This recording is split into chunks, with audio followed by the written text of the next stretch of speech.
Hello guys, my name is Pawan Yadav and welcome to my PY IIT in Chemistry YouTube channel. और आज अपन बात करेंगे reaction mechanism. इस video में reaction mechanism के बारे में अपन बात करेंगे। देखो, मैं बात करूँ नीट में तो यहाँ से 8 से 9 क्वेश्चन आते हैं और जेई की बात करूँ तो 5 से 6 क्वेश्चन आते हैं।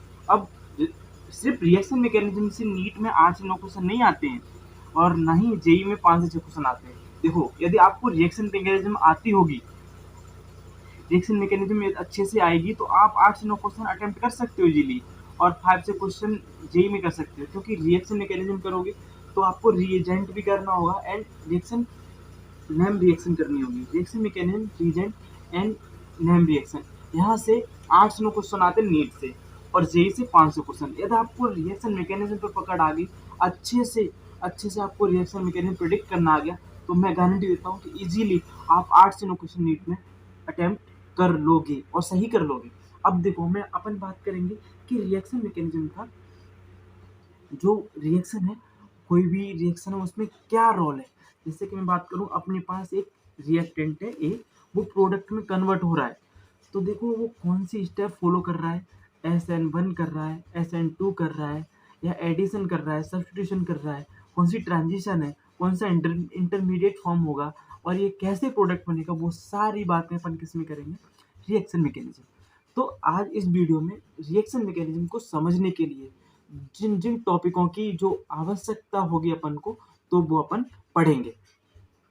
जैसे कि आपने थंबनेल में देखा होगा कि आज अपन देखेंगे types of bond degradation and types of bond formation, reagent, specifically electrophile and nucleophile क्या होते हैं, उनके बारे में अपन चर्चा करेंगे। एंड और जो चौथा पॉइंट होगा वो होगा रिएक्शन इंटरमीडिएट। जो हमारी जो रिएक्शन कंप्लीट हो रही होती है उसमें जो इंटरमीडिएट बनते हैं, कौन कौन से इंटरमीडिएट बनते हैं, तो उन सब के बारे में आज अपन चर्चा करेंगे। तो आज का अपना टॉपिक है टाइप्स ऑफ बॉन्ड डिग्रेडेशन। अपन किसी भी बॉन्ड को कैसे उसको ब्रेक कर सकते हैं। तो उस बॉन्ड को ब्रेक करने के लिए दो तरह से अपन बॉन्ड को ब्रेक कर सकते हैं। फर्स्ट वन है होमोलाइसिस और दूसरा है हेट्रोलाइसिस। अपन फर्स्ट पर चर्चा करते हैं होमोलाइसिस। होमोलाइसिस सब होमोलाइसिस इसमें देखते हैं जो एक्स है और ये बाई है। एक्स और बाई के बीच में क्या है, सिंगल बॉन्ड है। सपोज करो कि जो बाई की ई एन है इक्वल हो एक्स की एन, एक्स की एन इक्वल हो बाई की एन, या दोनों की ई एन क्या हो जाएगी, इक्वल। तो वैसे भी कौन सा बॉन्ड होगा, नॉन पोलर बॉन्ड। और ये बॉन्ड बहुत ज्यादा कैसे होते हैं, स्ट्रॉन्ग होते हैं, नॉन आयनाइज होते हैं। तो इनको तोड़ने के लिए क्या होती है, रिएक्शन कंडीशन होती है। हाँ, ये आपने देख लिया कि बाई की ई एन इक्वल है एक्स की एन और ये बॉन्ड कैसा हो गया, नॉन पोलर। तो अब इस बॉन्ड को तोड़ने के लिए ये रिएक्शन कंडीशन होना आवश्यक है। पहली हो सकती है आपके पास हाई टेम्परेचर दे रखा हो, दूसरी हो सकती है लाइट की प्रेजेंस हो, तीसरी हो सकती है प्रेजेंस ऑफ पेरोक्साइड हो, चौथा हो सकता है नॉन पोलर सॉल्वेंट हो, एंड फिर हो सकता है या फिर गैसियस स्टेट या वेपर मीडियम दे रखी हो, या फिर जो अटैकिंग जो ग्रुप होगा वो फ्री रेडिकल दे रखा हो। जब जब हाई टेम्परेचर होगा, लाइट की प्रेजेंस होगी, पेरोक्साइड की प्रेजेंस होगी, नॉन पोलर सॉल्वेंट होगा और अटैकिंग ग्रुप फ्री रेडिकल होगा, तब तब क्या बनेंगे, फ्री रेडिकल जनरेट होंगे। कब होंगे, जब दोनों की जो ई एन है वो इक्वल होगी। ठीक है, इतनी चीज आपको ध्यान रखोगे। होमोलाइसिस के लिए क्या होगा, दोनों एटम की ई एन इक्वल होगी, बाई की एन इक्वल होगी एक्स की एन के लिए, और रिएक्शन कंडीशन देख रखी होगी। तो ये आपको अपन को देख लेना होगा। ठीक है, होमोलाइसिस तो एक्सप्लेन हो गया। अब चलते हैं अपन किस पर, हेट्रोलाइसिस। जो बॉन्ड का ब्रेकिंग दो तरह से हो सकता है, होमोलाइसिस, हेट्रोलाइसिस। होमोलाइसिस को अपन ने एक्सप्लेन कर लिया। अब बात करते हैं हेट्रोलाइसिस। अब हेट्रोलाइसिस में क्या होगा कि जैसे सपोज करो एक एटम एक्स है, एक एटम बाई है, उसके बीच में क्या है, एक सिंगल बॉन्ड है। अब देखो सपोज करो बाई की जो ई एन है वो एक्स की ई एन से क्या है, ज्यादा है। तो ये वाला जो बॉन्ड है वो इसकी तरफ शिफ्ट होगा। ये बॉन्ड इसके एक इलेक्ट्रॉन और इसके एक इलेक्ट्रॉन से बना है, तब ये बॉन्ड इधर की तरफ शिफ्ट होगा। क्यों होगा, क्योंकि इसकी इलेक्ट्रॉन नेगेटिविटी ज्यादा है, इसको इलेक्ट्रॉन खींचने की जो अट्रैक्शन है वो ज्यादा है। तो इस पर क्या होगा, पार्शियल पॉजिटिव आ रहा होगा, पार्शियल नेगेटिव आ रहा होगा। ठीक है, अब ये वाली जो रिएक्शन है इसको कंप्लीट होने के लिए ई कंडीशन होना फॉलो करना बहुत ही ज्यादा इंपॉर्टेंट है। जब जब यही रिएक्शन जो ये कंडीशन फॉलो होगी, तब तब ये ऐसे आयंस जनरेट करेगी। अपन ऐसे दे सकते हैं, हेट्रोलाइसिस के लिए क्या होगा, किसी एक की एन ज्यादा होगी तो उस पर इलेक्ट्रॉन क्या हो रहे हैं, शिफ्ट हो गए। और कंडीशन ये दे रखी होगी रिएक्शन में, या तो लो टेम्परेचर हो सकता है, एसिड बेस की प्रेजेंस होगी, पोलर सॉल्वेंट होगा और अटैकिंग कैटाइन और एनाइन होगा। ठीक है, हेटेरोलाइसिस के लिए ये चीज़ ध्यान रखना है कि बाई की एन एक्स की एन के से ज़्यादा होगी, बॉन्ड कैसा होगा, पोलर होगा, इलेक्ट्रॉन एक पर शिफ्ट हो रहे होंगे जिस पर नेगेटिव चार्ज हो रहा होगा और इस पर पॉजिटिव चार्ज आ रहा होगा। और रिएक्शन जो कंडीशन है हेटेरोलाइसिस के लिए वह लो टेम्परेचर, एसिड की प्रेजेंस होगी या बेस की प्रेजेंस होगी, पोलर सॉल्वेंट होगा और टेकिंग जो रिएजेंट होगा कैसा होगा, आयंस होंगे, कैटाइन और एनाइन। अब बात करेंगे अपन बॉन्ड फॉर्मेशन की। अब जो बॉन्ड का जो फॉर्मेशन है वो दो तरह से होता है, एक होमोजेनिक जिसमें म्यूचुअल शेयरिंग, एक इलेक्ट्रॉन इसका और एक इलेक्ट्रॉन इसका, इससे जो बनता है उसको बोलते हैं होमोजेनिक म्यूचुअल शेयरिंग। और हेटेरोजेनिक क्या होता है, कोई एक ही दोनों इलेक्ट्रॉन दे रहा होता है और उससे जो बॉन्ड फॉर्मेशन होता है उसको बोलते हैं हेटेरोजेनिक। होमोजेनिक का एग्जांपल ले लेते हैं, सपोज करो CH3 फ्री रेडिकल एक Cl फ्री रेडिकल है, ये आपस में पेयर अप करेंगे और CH3 Cl बना लेंगे। लेकिन अपन बात करें हेटेरोजेनिक में तो NH3 और H के बीच में, तो NH3 पर क्या है लोन पेयर और H पर क्या है पॉजिटिव, तो ये जो लोन पेयर है इसके वेकेंट ऑर्बिटल में ट्रांसफर कर देंगे। अब ये अपना लोन पेयर दे रहा होगा तो नाइट्रोजन पर क्या आ रहा होगा, पॉजिटिव चार्ज आ रहा होगा, ये बन जाएगा। तो आपने देख लिया बॉन्ड का डिग्रेडेशन देख लिया और बॉन्ड का फॉर्मेशन देख लिया।